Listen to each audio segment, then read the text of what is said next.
મિત્રો, હું મોહન સર આપનું ધોરણ 12ના પ્રકરણ 1ના બીજા લેક્ચરમાં સ્વાગત કરું છું. આજે આપણે આમાં વિદ્યુત ભારના વિદ્યુત ક્ષેત્ર વિશે શીખવાના છીએ. તો એમાં સૌથી પહેલું આપણે જોઈએ કે ભાઈ બિંદુવત વિદ્યુત ભાર વડે ઉદ્ભવતો વિદ્યુત ક્ષેત્રનું વર્ણન કરો. તો જો આકૃતિમાં અહીં જે ક્યુ એ બિંદુવત વિદ્યુત ભાર છે અને એનાથી આર જેટલા અંતરે આવેલા આ પી બિંદુએ આપણે વિદ્યુત ક્ષેત્ર શોધવાનું છે. બરાબર છે. તો આ જે પી બિંદુનો સ્થાન સદિશ આર છે. તો હવે જુઓ, પેલા તો જે બાહ્ય અસર વડે અહીં આપણે આ શોધવું હોય તો એક વિદ્યુત ભાર અહીં મૂકવો પડશે અને આપણે અહીં સ્મોલ ક્યુ વિદ્યુત ભાર મૂક્યો. તો જે બાહ્ય અસર વડે આ ક્યુ પર બળ લાગે છે તેને આપણે વિદ્યુત ક્ષેત્ર વડે ઓળખીએ છીએ. વિદ્યુત ક્ષેત્રને આપણે સદિશ ઈ વડે દર્શાવશું અને સદિશ ઈ બરાબર શું થાય? બળના છેદમાં વિદ્યુત ભાર. એટલે એનો એકમ પણ જુઓ, બળનો એકમ ન્યૂટન, ન્યૂટનના છેદમાં કુલમ અથવા બીજો એકમ જે છે એ વોલ્ટ પ્રતિ મીટર. હવે જુઓ, આ બળનું સૂત્રમાં ક્યુ વડે ભાગી નાખો તો ઈ મળશે. એટલે બળનું સૂત્ર તમને ખબર છે ને, 1/4πε0 Q/r² ઇન્ટુ એકમ સદિશ આર થાય. પણ ક્યુ ને ક્યુ વડે ભાગી નાખો એટલે નીકળી જશે. તો હવે ઈ નું સૂત્ર શું થશે? તો કે 1/4πε0 Q/r² ઇન્ટુ એકમ સદિશ n. n એટલે વિદ્યુત ક્ષેત્રની દિશાનો એકમ સદિશ. તો હવે આપણે આની વ્યાખ્યા જોઈએ તો કે કોઈ એક બિંદુવત વિદ્યુત ભાર લો અને એની આસપાસનો જેટલા વિસ્તારમાં આ વિદ્યુત ભારની અસર પ્રવર્તતી હોય તો એટલા વિસ્તારને આપણે એ વિદ્યુત ક્ષેત્ર કહેવામાં આવે છે.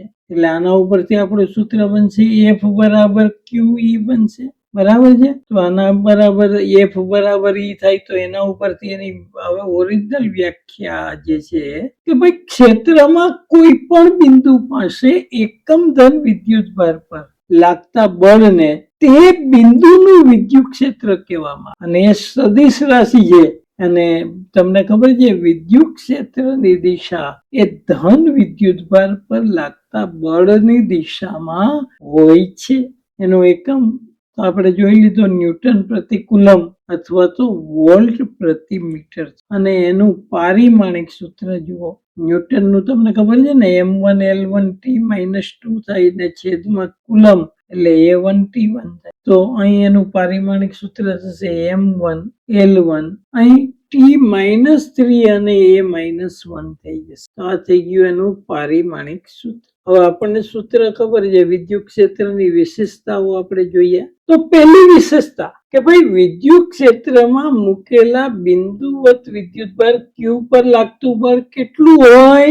તો કે F બરાબર QE થશે. હવે આપણે બીજી લાક્ષણિકતા જોઈએ કે ભાઈ સ્ત્રોત વિદ્યુત ભાર આપણે કેપિટલ ક્યુ છે જેનાથી વિદ્યુત ક્ષેત્ર ઉત્પન્ન થાય એને સ્ત્રોત વિદ્યુત ભાર કહેવાય.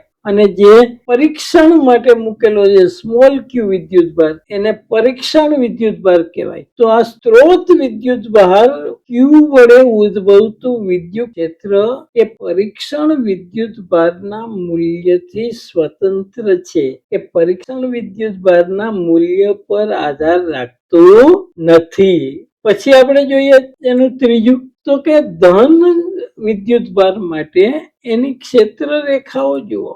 ધન વિદ્યુત ભાર માટેની ક્ષેત્ર રેખાઓ તો જુઓ, આ ધન વિદ્યુત ભારની ક્ષેત્ર રેખા આ જે દેખાય છે આ ધન વિદ્યુત ભારની ક્ષેત્ર રેખા છે. તો એ બહાર તરફ જતી હોય અને આ ઋણ વિદ્યુત ભાર છે તો એની ક્ષેત્ર રેખા જે છે એ અંદર તરફ આવતી દિશામાં હોય છે. બરાબર છે. હવે આપણે એના પછી જોઈએ તો ચોથો એનો પેલું કે વિદ્યુત ક્ષેત્ર આપણને ખબર છે એ અંતરના વર્ગના વ્યસ્ત પ્રમાણમાં હોય. બરાબર છે. તો આપણે આ એની 4 લાક્ષણિકતાઓ જોઈએ. હવે ઘણા બધા વિદ્યુત ભારો હોય તો એને કારણે જે છે કોઈ બિંદુએ વિદ્યુત ક્ષેત્ર કેટલું મળે એ આપણે સંપાતપણાના સિદ્ધાંતથી શોધવાનું છે. તો આમાં દેખાય છે કે આ આકૃતિમાં એક બિંદુ P છે. તો P પાસે આપણે જુદા જુદા વિદ્યુત ભારો આ દેખાય છે, આ બધા વિદ્યુત ભારોને કારણે Q1 ને કારણે, Q2 ને કારણે, Q3 ને કારણે, Q4 ને કારણે, Q5 ને કારણે લાગતા આ બધા ધન વિદ્યુત ભાર છે. એટલે જુઓ, વિદ્યુત ભારથી વિરુદ્ધ દિશામાં બળ વિદ્યુત ક્ષેત્ર હોય. એટલે જુઓ, આનું વિદ્યુત ક્ષેત્ર, આનું વિદ્યુત ક્ષેત્ર આમ ઉપર દેખાય છે, એવી રીતે આનું વિદ્યુત ક્ષેત્ર આમ છે ને આ બધાનો સદિશ સરવાળો કરવો પડે. એટલે કે એના માટે સંપાતપણાનો સિદ્ધાંત છે કે ભાઈ દરેક વ્યક્તિગત વિદ્યુત ક્ષેત્ર જે છે એ બધાના સદિશ સરવાળા જેટલું હોય છે. પરિણામી વિદ્યુત ક્ષેત્ર એ બધાના સદિશ સરવાળા જેટલું હોય. એટલે જુઓ, આ સદિશ સરવાળો આપણે દર્શાવેલો છે. એટલે કે E બરાબર થશે E1 વત્તા E2 વત્તા સદિશ E3 વત્તા સદિશ E4, આવી રીતે અપ ટુ સદિશ En. જો n વિદ્યુત, અહીં જો બધા વિદ્યુત ભારોનું મૂલ્ય મૂકીએ તો E1 નું મૂલ્ય થશે 1/4πε0 Q1 R1p નો સ્ક્વેર થશે. 1 થી p નું અંતર જે છે 1p છે ઇન્ટુ એકમ સદિશ R1p. બીજા માટે 1/4πε0 Q2 R2p નો સ્ક્વેર થશે અને ઇન્ટુ એકમ સદિશ R2p. એવી રીતે n વડે જે છે સરવાળો કરતા કરતા 1/4πε0 Qn છેદમાં Rnp નો વર્ગ થશે ઇન્ટુ એકમ સદિશ Rnp.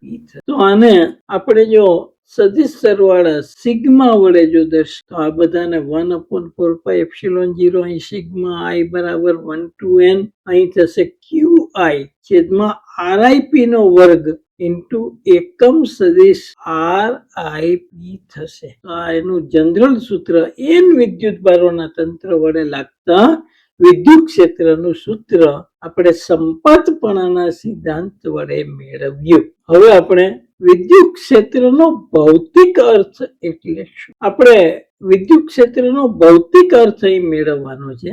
તો આપણને ખબર છે કે વિદ્યુત ક્ષેત્ર એ શું છે, તો કે વિદ્યુત ભારના તંત્રના જે વિદ્યુત પર્યાવરણ છે એની લાક્ષણિક રજૂઆતની સુંદર રીત. એટલે વિદ્યુત ભાર તંત્રની આપણે લાક્ષણિક રજૂઆત કરી શકીએ. બીજું કે વિદ્યુત ભાર તંત્ર હોય તો એના કોઈ પણ બિંદુએ તમે વિદ્યુત ક્ષેત્ર એ શું છે, તો કે તે બિંદુએ મૂકેલા એકમ ધન વિદ્યુત ભાર પર લાગતું બળ દર્શાવે. હવે ત્રીજું જોઈએ તો કે વિદ્યુત ક્ષેત્ર, આપણે હમણાં જ જોયું કે વિદ્યુત ભાર તંત્રની લાક્ષણિકતા છે અને એનું મૂલ્ય જે છે એ પરીક્ષણ વિદ્યુત ભારના મૂલ્ય પર આધારિત નથી. હવે આપણે અહીં ચોથું જોઈએ તો આપણે અવકાશમાં દરેક બિંદુએ વિદ્યુત ક્ષેત્રને વ્યાખ્યાયિત કરવામાં આવે છે અને એ જુદા જુદા બિંદુએ એનું મૂલ્ય બદલાય છે. અને છેલ્લે આપણે જોઈએ કે વિદ્યુત ક્ષેત્ર એ સદિશ રાશિ છે અને એકમ ધન વિદ્યુત ભાર પર લાગતું બળ દર્શાવે છે. હવે આ મુખ્ય ઉપયોગ એનો આવ્યો, જે આપણે ભૌતિક ઉપયોગ જોઈએ ને આ મુખ્ય ઉપયોગ છે કે ભાઈ વિદ્યુત ક્ષેત્રથી શું થાય, તો કે પ્રવેગી ગતિ કરતા વિદ્યુત ભારો એ વિદ્યુત ચુંબકીય તરંગો ઉત્પન્ન કરે છે અને પ્રકાશની ઝડપથી જે છે એ પ્રસરે છે.